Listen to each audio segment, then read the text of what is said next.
Bonjour et bienvenue sur la chaîne du blog MathOS. Certains de mes étudiants se sont récemment posé le problème suivant.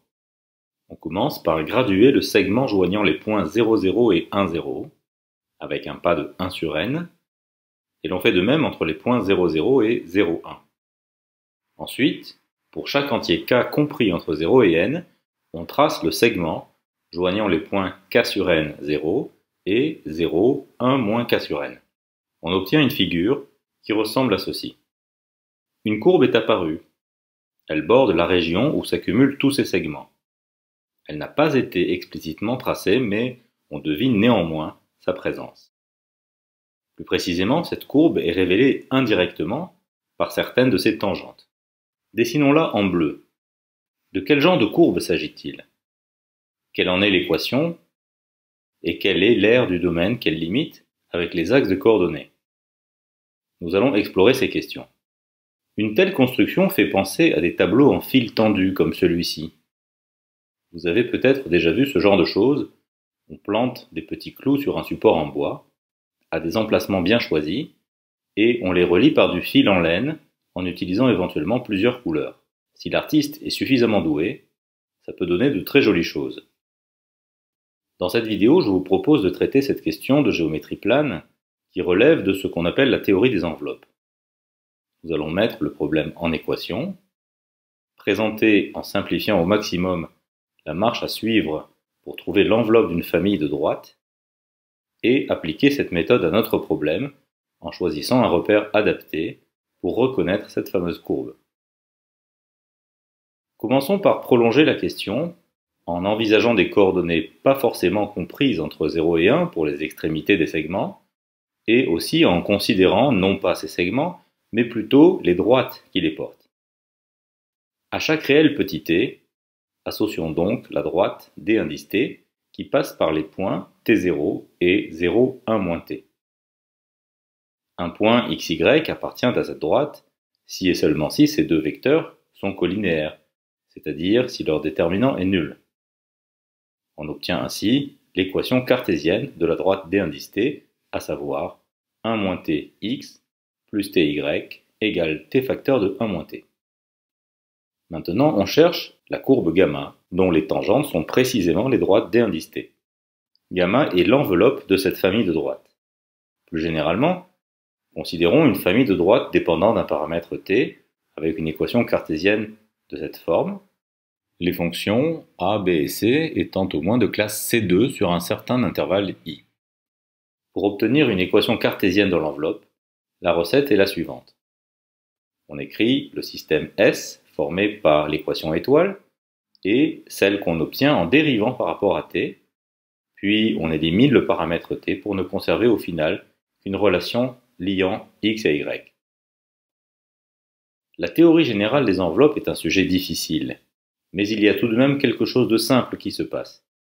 Si cette condition est remplie, alors le système S possède pour chaque petit t un unique couple solution, qu'on peut noter x de t, y de t, ce qui permet de définir un arc paramétré de classe C1. Si cet arc est régulier, c'est-à-dire s'il ne possède aucun point stationnaire, alors la tangente au point de paramètre t est précisément la droite d indice t, et ceci, quel que soit petit t, dans l'intervalle i. Dans le cas qui nous intéresse, repartons de l'équation 1 moins t x plus ty égale t facteur de 1 moins t, et dérivons chaque membre par rapport à t, ce qui nous donne moins x plus y égale 1 moins 2t. La résolution de ce système ne soulève aucune difficulté. On trouve x égale t carré, y égale 1 moins t au carré, et on a ainsi une représentation paramétrique de l'enveloppe gamma.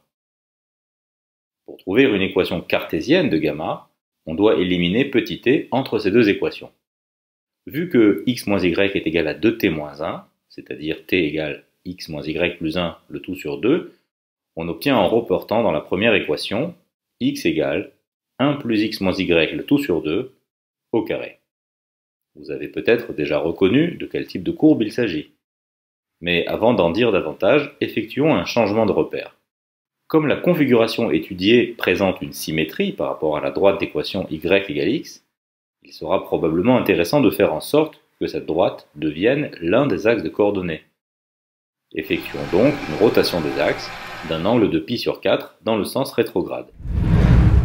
Par cette rotation, la base IJ est transformée en une base grand I grand J, définie par ces formules.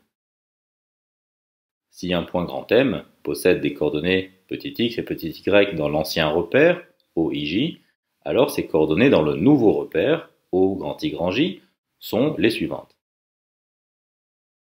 Une équation de gamma dans le nouveau repère est donc racine de 2 sur 2 facteur de grand X plus grand Y égale 1 plus grand X racine de 2 sur 2, le tout au carré.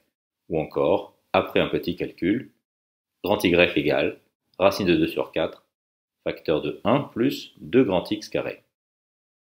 À présent, on voit de quelle courbe il s'agit. C'est une parabole. Quant à l'aire du domaine grisé, elle est donnée par l'intégrale suivante, qui se calcule aisément et qui vaut 1/6. Ceci règle la question initialement posée. Mais avant de conclure cette vidéo, je vous propose, sans calcul ni démonstration, juste pour le plaisir des yeux, 2 autres exemples d'enveloppes de famille de droite. Scénario numéro 1, considérons un cercle et un point S sur ce cercle. Il faut imaginer que le bord intérieur du cercle est un miroir et que des rayons lumineux issus de grand S s'y réfléchissent. La réflexion se fait selon les lois de Descartes. Les rayons incidents et réfléchis sont symétriques l'un de l'autre par rapport à la normale au miroir au point d'incidence. Voici donc le rayon réfléchi. Et maintenant, voici plusieurs rayons réfléchis. En augmentant le nombre de rayons, on voit apparaître l'enveloppe.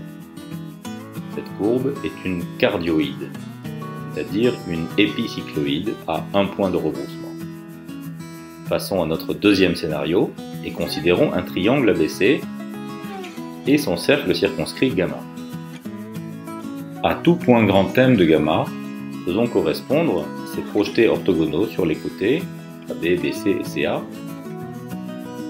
On peut montrer que les 3 projetés sont alignés. La droite qui les porte est appelée la droite de Simpson, associée au point grand M. Voici maintenant plusieurs droites de Simpson. On voit là encore apparaître l'enveloppe. Cette jolie courbe, appelée deltoïde de Steiner, est une hypocycloïde à 3 points de rebroussement. Et ceci est assez remarquable.